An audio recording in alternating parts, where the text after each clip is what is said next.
Tomthin nokfet tawraga mamai khara nonthana nangi Uncle Rajuna matam kharagi mamangda aingonda haikibada ai ngasi su ningsingli.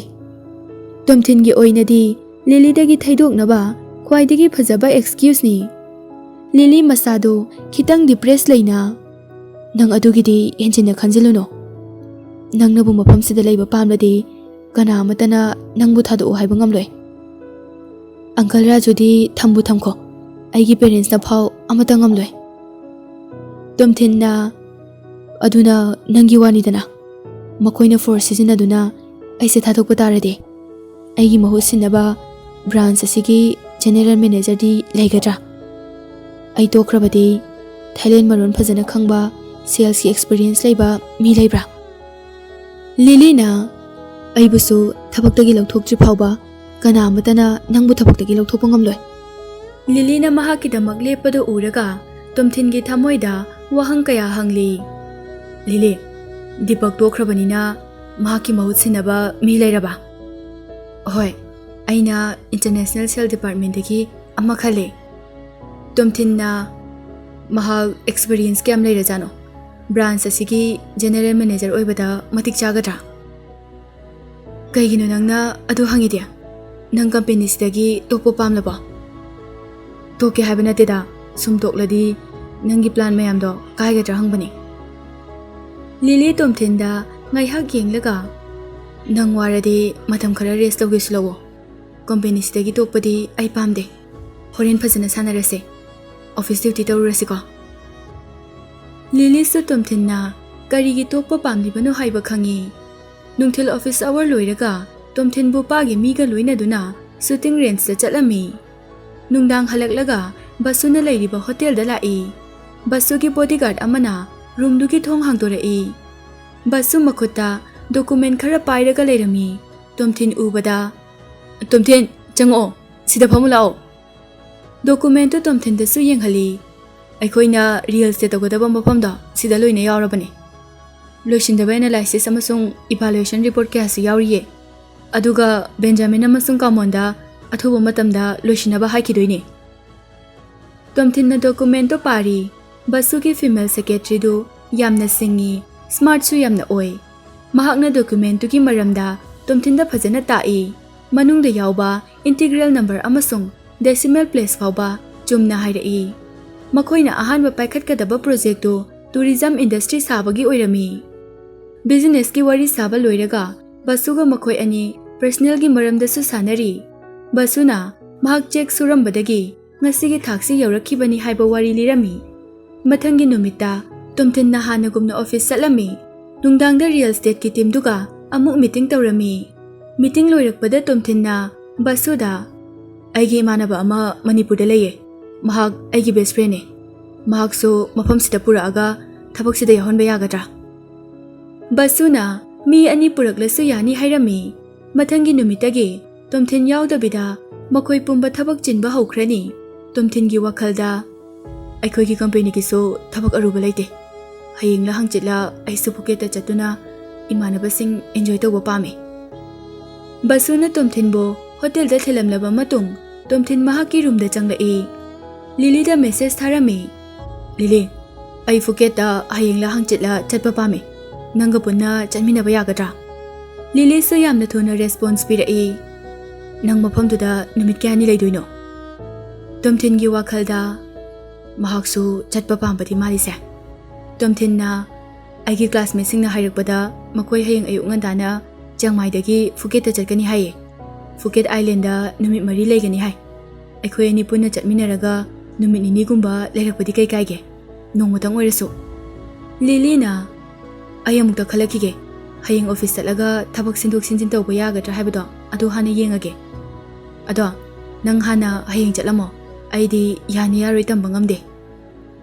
Tomthin su Lily bu ngairaga chatminaba pambani adubu mahak thangai singna chatkani haidabani na matomda adum chatlage khali. Lily, hoi ai hana hayang chatlamage. Nang lakadaba oiradi aingonda mangjongna khanghalau ko. Nangi room ama thamlamge. ꯑꯩꯒ ꯄꯨꯟꯅ ꯂꯩꯃꯤꯟꯅꯕ ꯄꯥꯝꯂꯒꯅ advance ꯑꯣꯏꯅ ꯈꯪꯍꯜꯂꯛꯇ꯭ꯔꯁꯨ ꯌꯥꯏ꯫ ꯃꯗꯨ ꯍꯥꯏꯔꯨꯕꯗꯒꯤ ꯂꯤꯂꯤ reply ꯄꯤꯔꯛꯈꯤꯗ꯭ꯔꯦ꯫ ꯇꯣꯝꯊꯤꯟꯅ ꯃꯊꯪꯒꯤ ꯅꯨꯃꯤꯠꯇ ꯐꯨꯀꯦꯠꯇ ꯆꯠꯅꯕ ꯑꯣꯟꯂꯥꯏꯟꯗ ꯐ꯭ꯂꯥꯏꯠ ꯇꯤꯀꯦꯠ ꯀꯛꯂꯝꯃꯤ꯫ ꯕꯨꯄꯥꯅ ꯁꯤꯟꯕ ꯇꯨꯔ ꯒꯥꯏꯗꯇꯨꯗ ꯀꯣꯜ ꯇꯧꯗꯨꯅ ꯁ꯭ꯇꯦꯂꯥ ꯍꯣꯏꯅ ꯂꯩꯒꯗꯕ ꯍꯣꯇꯦꯜꯗꯨꯗ ꯔꯨꯝ ꯑꯃꯁꯨ ꯔꯤꯖꯥꯔꯚ ꯇꯧꯅꯕ ꯍꯥꯏꯔꯝꯃꯤ꯫ ꯒꯥꯏꯗꯇꯨꯅ ꯇꯣꯝꯊꯤꯟꯕꯨ ꯕꯨꯄꯥꯒꯤ ꯃꯃꯥꯟꯅꯕꯅꯤ ꯈꯪꯕꯒꯤ ꯌꯥꯝꯅ ꯔꯦꯁꯄꯦꯛ ꯇꯧꯔꯛꯏ꯫ ꯃꯊꯪꯒꯤ ꯅꯨꯃꯤꯠ ꯄꯨꯡ 11 ꯇꯥꯔꯛꯄꯗ ꯐꯨꯀꯦꯠ ꯆꯠꯅꯕ ꯑꯦꯌꯔꯄꯣꯔꯠ ꯌꯧꯔꯛꯏ꯫ ꯅꯨꯃꯤꯠꯇꯨꯗꯗꯤ ꯕꯨꯄꯥꯒꯤ ꯃꯤꯅ ꯁ꯭ꯀꯣꯔꯠ ꯇꯧꯍꯜꯂꯛꯇ꯭ꯔꯦ꯫ ꯐꯨꯀꯦꯠꯇ ꯆꯠꯂꯦ ꯍꯥꯏꯕꯁꯤ ꯂꯣꯒꯥꯟꯅꯁꯨ ꯈꯪꯗꯦ꯫ ꯈꯪꯂꯕꯁꯨ ꯇꯨꯔꯤꯁ ꯌꯥꯝꯅ ꯂꯥꯛꯄꯅ ꯂꯣꯒꯥꯟꯅ ꯀꯔꯤꯁꯨ ꯇꯧꯕ ꯉꯝꯂꯣꯏ ꯈꯪꯏ꯫ ꯄꯨꯡ 1 ꯇꯥꯔꯛꯄꯗ ꯇꯣꯝꯊꯤꯟ ꯐꯨꯀꯦꯠ ꯑꯥꯏꯂꯦꯟ ꯌꯧꯔꯛꯏ꯫ ꯄ꯭ꯂꯦꯟꯗꯒꯤ ꯀꯨꯝꯊꯔꯛꯄꯒ ꯂꯤꯂꯤꯒꯤ ꯃꯦꯁꯦꯖ ꯑꯃ ꯂꯥꯛꯏ꯫ ꯃꯦꯁꯦꯖꯇꯨꯗ ꯇꯣꯝꯊꯤꯟ ꯅꯪ ꯇꯦꯛꯇ ꯀꯥꯏꯗꯅ ꯌꯧꯔꯕꯣ?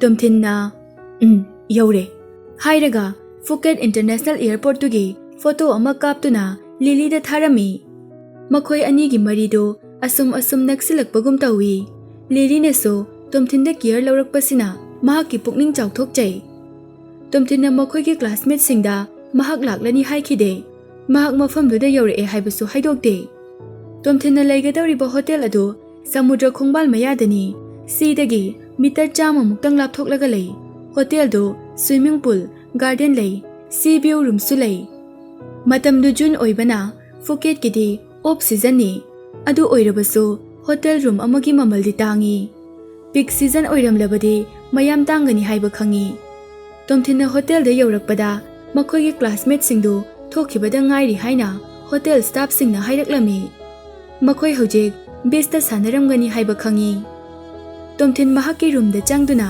ꯕꯤꯆꯇ ꯊꯣꯛꯅꯕ ꯗ꯭ꯔꯦꯁ ꯍꯣꯡꯗꯣꯛꯂꯝꯃꯤ꯫ ꯅꯨꯄꯥꯒꯤ ꯁ꯭ꯋꯤꯃꯤꯡ ꯇ꯭ꯔꯛ ꯁꯦꯠꯂꯤ, ꯐ꯭ꯂꯥꯋꯔꯤ ꯁꯥꯔꯠ ꯑꯃ ꯂꯤꯠꯂꯤ꯫ ꯏꯅꯛ ꯅꯛꯅ ꯂꯩꯕ ꯕꯤꯆꯇꯨꯗ ꯃꯍꯥꯛꯁꯨ ꯊꯣꯛꯂꯛꯏ꯫ ꯐꯨꯀꯦꯠꯇꯗꯤ ꯆꯍꯤ ꯈꯨꯗꯤꯡꯒꯤ ꯖꯨꯟꯁꯤ ꯅꯣꯡ ꯌꯥꯝꯅ ꯇꯥꯏ꯫ ꯑꯗꯨꯕꯨ ꯅꯨꯃꯤꯠꯇꯨꯒꯤ ꯋꯦꯗꯔꯗꯨ ꯌꯥꯝꯅ ꯐꯖꯩ꯫ ꯅꯣꯡꯁꯨ ꯇꯥꯗꯦ꯫ ꯑꯇꯤꯌꯥꯗ ꯂꯩꯆꯤꯜ ꯀꯌꯥ ꯃꯌꯦꯛ ꯁꯦꯡꯅ ꯎꯔꯤ꯫ ꯅꯨꯡꯁꯥꯁꯨ ꯀꯟꯅ ꯁꯥꯏ꯫ ꯃꯇꯝꯗꯨ ꯌꯥꯝꯅ ꯁꯥꯔꯤꯕꯅꯤꯅ ꯑꯦꯁꯤꯌꯥꯟ ꯃꯆꯥꯁꯤꯡꯗꯤ ꯀꯥ ꯍꯦꯟꯅ ꯊꯣꯛꯂꯛꯇꯦ꯫ ꯃꯈꯣꯏꯗꯤ ꯀꯨꯆꯨꯒꯤ ꯌꯥꯝꯅ ꯈꯟꯕꯅꯤꯅ ꯅꯨꯡꯁꯥꯅ ꯐꯨꯍꯟꯕ ꯄꯥꯝꯗꯦ꯫ ꯕꯤꯆ ꯌꯧꯔꯛꯄꯗ ꯋꯥꯏꯠ ꯄꯤꯄꯜ ꯉꯥꯛꯇ ꯎꯏ꯫ ꯇ꯭ꯔꯦꯚꯦꯂꯤꯡꯒꯤ ꯑꯣꯏꯅ ꯑꯣꯐ ꯁꯤꯖꯟ ꯑꯣꯏꯔꯕꯁꯨ ꯌꯨꯔꯣꯞ ꯐꯣꯔꯦꯅꯔ ꯃꯌꯥꯝ ꯑꯃ ꯂꯥꯛꯏ꯫ ꯐꯤꯖꯣꯜꯒꯤꯗꯤ ꯃꯇꯠ ꯃꯌꯥ ꯁꯦꯠꯄꯗ ꯃꯈꯣꯏꯗꯤ ꯀꯔꯤꯁꯨ ꯑꯀꯥꯏꯕ ꯂꯩꯇꯦ꯫ ꯅꯨꯄꯤ ꯃꯌꯥꯝꯁꯨ ꯕꯤꯆ ꯑꯝꯕ꯭ꯔꯦꯂꯥ ꯈꯟꯗꯨꯅ ꯃꯈꯥꯗ ꯍꯤꯞꯂꯒ ꯂꯩꯔꯤ꯫ ꯑꯝꯕ꯭ꯔꯦꯂꯥ ꯈꯟꯗꯕꯤꯗ ꯎꯞꯄꯒ ꯍꯤꯞꯄꯒ ꯂꯩꯕꯁꯨ ꯌꯥꯎꯏ꯫ ꯑꯦꯁꯤꯌꯥꯟ ꯃꯆꯥ ꯑꯌꯥꯝꯕꯅ ꯁꯦꯠꯂꯤꯕ ꯁꯨꯠꯇꯨ ꯌꯥꯝꯅ ꯀꯟꯖꯔꯚꯦꯇꯤꯚ ꯑꯣꯏ꯫ ꯕꯤꯆꯀꯤ ꯁꯤꯅꯔꯤꯗꯨꯒꯗꯤ ꯆꯥꯟꯅꯗꯦ꯫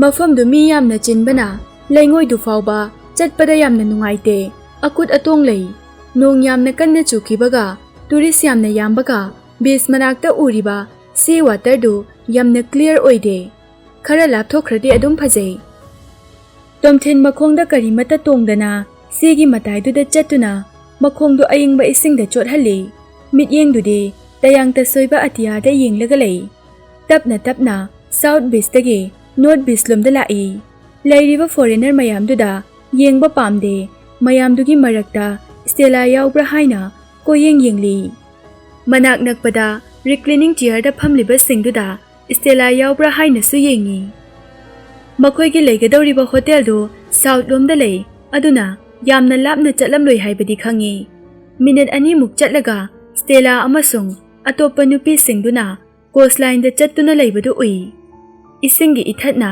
ꯂꯩꯃꯥꯏꯗ ꯂꯣꯏꯔꯛꯄ ꯃꯄꯥ ꯑꯗꯨꯋꯥꯏꯗ ꯆꯣꯡꯂꯒ ꯁꯥꯟꯅꯕꯗꯨ ꯎꯏ꯫ ꯁ꯭ꯇꯦꯂꯥꯗꯤ ꯌꯥꯎꯗꯦ꯫ ꯃꯈꯣꯏꯅ ꯁꯥꯟꯅꯔꯤꯕꯗꯨ ꯇꯨꯃꯤꯟꯅ ꯌꯦꯡꯂꯒ ꯂꯩ꯫ ꯃꯔꯛ ꯃꯔꯛꯇ ꯅꯣꯛꯄꯁꯨ ꯌꯥꯎꯔꯤ꯫ ꯖꯤꯡꯒꯗꯤ ꯈꯔ ꯂꯨꯕ ꯃꯐꯝꯗꯨꯗ ꯑꯇꯥꯎꯕ ꯇ꯭ꯌꯨꯕ ꯑꯃ ꯀꯣꯟꯗꯨꯅ ꯏꯔꯣꯏꯕꯤ ꯁꯥꯟꯅꯔꯤ꯫ ꯈꯔ ꯆꯠꯊꯣꯛꯂꯒ ꯂꯤꯑꯣ ꯂꯝꯉꯥꯟꯕ ꯑꯃꯁꯨꯡ ꯑꯇꯣꯞꯄ ꯅꯨꯄꯥ ꯑꯅꯤꯒ ꯃꯈꯣꯏꯁꯨ ꯏꯔꯣꯏꯔꯤ꯫ ꯃꯈꯣꯏ ꯈꯨꯗꯤꯡꯃꯛ ꯌꯥꯝꯅ ꯍꯔꯥꯎꯅ ꯎꯏ꯫ ꯁ꯭ꯇꯦꯂꯥꯗꯤ ꯀꯣꯂꯦꯖꯇ ꯎꯈꯤꯕ ꯁꯛꯐꯝꯒꯨꯝꯅ ꯇꯨꯃꯤꯟꯅ ꯑꯗꯨꯝ ꯂꯩꯔꯤ꯫ ꯃꯍꯥꯛꯇꯤ ꯑꯆꯝꯕ ꯋꯥꯏꯠ ꯇꯤ ꯁꯥꯔꯠ ꯑꯃ ꯂꯤꯠꯂꯒ ꯈꯨꯎ ꯌꯧꯕ ꯈꯔ ꯄꯥꯕ ꯕꯤꯆ ꯁ꯭ꯀꯔꯠ ꯑꯃ ꯁꯦꯠꯂꯤ꯫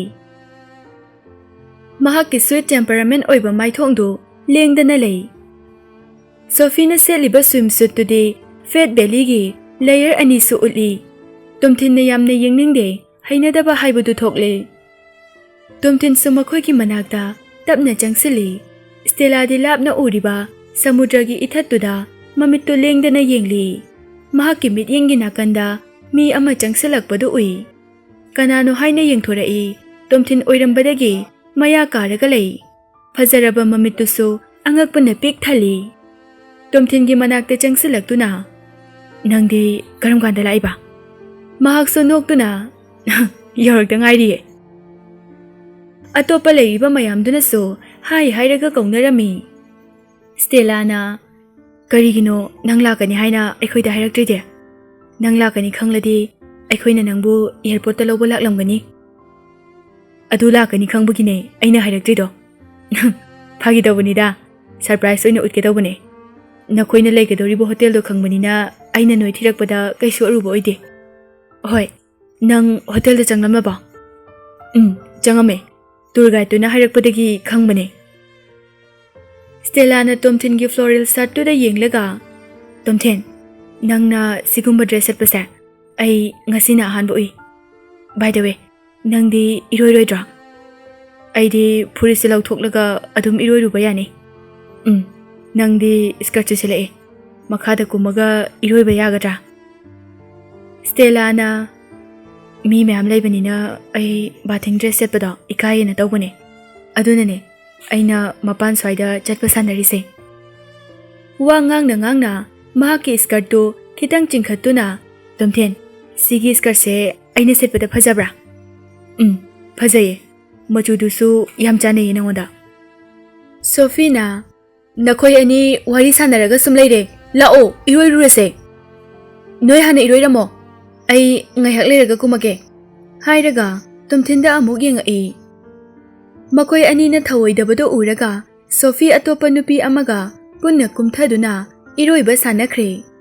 Isingdagi jinna, Tomthin, nang hana lakani hairo yadra. Leiriba mayamdunaso Tomthinbu kumla o haina kanna laurai. Tomthinna sungai hak leiraga kumlaki haina hanjin khumi. Maramde Tomthinna kumlabadi Stella matomta mathakta leihobadu nungairoi khanbagini. Tomthinna Stella, lao, mapan sida sumchat pasanase. Stella thank you. Hairaga, makoy ani chatminaba haurai. Humliba akanba nungsituna, haidokliba masamdo, makutna phajili. Tomthinna, nang hana mapam sida lakwa yaukhraba. Angang oiringaida aikhogi family ga punna chatpadi yaukre. Matamduda aina mapamse yamna pamki. Hojikna hena phajarame. Mafam sida aidi punsi chupa leininge. Ngasigi weather se khara sarasu yam nungai ko. Hoi, nungai. Ado Lily di laktraba. Karigino nangna ma puraktride. Ma aruba thaba male hawe. Hayeng natraga hangchi lakpusu yai. Lily do laati nungai nida. Stella wangang khuding Lily panbaduda Tomthinna yamna khangningna. Nakhoi ani unabadi amukhata ngairi. Nangna mangonda interest amna leirisibu kaigino. Stella nupi amada aina hekta interest leibana tiye. Magumba masak yamna phajabi. Tomthingi wahangduda wakhalda karigumba khara khalai. Oh, nangna khaliba nuksibadudi natiye. Aina mahakpu true friend ne khanbagi nuksibane. Nang adugi mityengdo aingonda yenglakanu ko. Ai nupi pungseng ne lesbo nate. Tomthinna kaigino nang nervous am chalido. Aina karam kanda nangbu sexual orientation oine haikrage. Stella nangi mityeng dububa. Stella gi wakhalda Tomthinna mangonda apang masiri haina khali. Makhongdo makhada kanna ne thaduna isingdo Tomthinda kauksali. Tomthin sa pandana ba thaidokli. Stella skirt tu makuna kitang chingkhalaga Tomthinda ising kaushin ba lepte. Tomthinna harau boy kai boy. Stella, Torokono habine. Hairaga koi chenjeli. Stella sa Tomthinna harau budu uraga mane hena khajali. Tomthin makhata na chen khidre. Stella gi manakta changsenduna. Lepo ko, Torokono ko, loicho leba, mosu mole. Tomthinna tawriba ekto Stella dadi nuksi inot phaunuba tawbaga chap manakre. Stella ikaina masamdu pairaga nonthaduna tapna chatkhi. Tomthin sumatung inaduna kari haigani khali. Stella gi mamaidu khajiktang laithoklaga Tomthinna inarakpa yenghi. Tomthinna makhoi anigi atmosphere do nakan amada puraknaba. Stella, nangi khungupti. Hotel gi sofa da thaname. Adudi mina laukraniye. Aikoi ani halaga library ngusira. Tourist ngaktanina kanana bu huran doinoda. Makoi gi su loina leinaramgani. All right. Makoi ani karigi matangda wari sanagani khangde. Tumina ngaihak amuk chatminai. Ngaihak leibaga Stella na. Tomthen. Nang jail da lairamdradi nanga Meriga luhonglamladra. Tomthen na machin thokna pakhum pidabida luhonglamloi. Aina jail da lairamdrasu matam khara leiraga aikoi ani break up soidana tawramgani. Mak wakhal khanduna leikre Stella na. I'm sorry. Aina ngonda siguma wahangse hanglamloidabane. Aidi fantasy labse yamna pamjaba. Nangisu khangningbadu gine. It's okay. Ngaihak leiraga ithatuna makhongda thenglakpadu yenglaga chatminari Stella na. Nanga Meriga kainare haina tabada ai sungta thajakide. Atopa imanaba mayamda chumme haibadu khangnaba yam hangki. Matamduda aina khanke. Tomthinna jail da leidoise chahi ahum khaktane. Chahi ahum loiraga amuk nungsinabada kariso kaiba leite. Karigino Merina nangbu ngaiba ngamdrise haina. Aina Meri oiramladi chahi ahumda nate. Punsi chupa. Mahakna nganglakliba wadu taraga Tomthinna taw ngambini haina khankigani haiduna lepi. Mamaidusu ikaiba na ngangsilai. Tomthinna kariso khandaba saduna. Ai jail da lairamdrasu aikoi ani adum kainaramgani. Aikoi ani luhongsu luhonglamloi. Aikoi ani gi punsigi pandam manadiye. Stella ngakna adudi kaigino.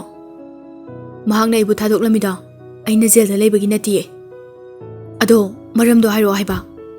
Maramdi aina mahakpu senabide haina sawbudagine. Adudi masu henmandra. Aikoina college tamningaida nangna mahakidama care lobibado mayamna suloina khangnei. Nangdi khanglamloi. Nupi khudingmakna nangbu model boyfriend haina kaungnabado. Aibu model boyfriend kaungnei haiba. Hoi. Nang Meriga nungsinaringaida atopa nupi amataga nungsinaragtabra. Nungsinaragte. Ai mahakine haibada perfecti oiramdaba yai. Adubo ai nungsibada minamde. Mahakna atopa nupa amagasu khangnei haiba ai khangba ngamkhide. Mase aigi iralne. Aikoi ani kainakrise ahenba pamlakpagine. Ai shumine apamba ama phangbada ahenba ama pamae. Aina Meriga nungsinaraba matungdasu aigi thamoidi hongkiba leite. Aina thabak suba chalakpadagi aina mahakpusu kawba horakhi. Atopa amada laichurakhi. Keba nang ngasai nupi atopa amta koide haikidaine. Nupi danadi paisa dane. Aigi wakhalda paisa tanbagi wakhal khakta khanki. Aina tali dusu aikoi ani na leinaba yum saba pamba amasung mahakpu nungaina thamnabane. Stella Tomthingi wari taraga mapi ira cheli. Nang hojik ningamakdaba yaubra. Ai ningamakdaba karisu leite. Masine punsi haibado. Halakanu yararoidaba matamne. Aikoina ninda sonbagi kari kanaba leigani. Hojikti aigi career ne hena luye. Ai lairaba machane. Paisa yamna pame. Yamna su tankini. Aremba paisa de ai kesu pamde. Ima ipa su wadanaba magun leiba punsi phangdri phawba ai nupi su thikiroi. Stella na kappadu udanaba mamang khara tharaga chatli. Tomthinna kadawre wa ngangaktrade. Aishu nangonda hairamloidabane. Halase aikoi nina laklise yam sange. Makoidi ada lehore. Stella karisu haidana Tomthingi matung amuk inaduna lai.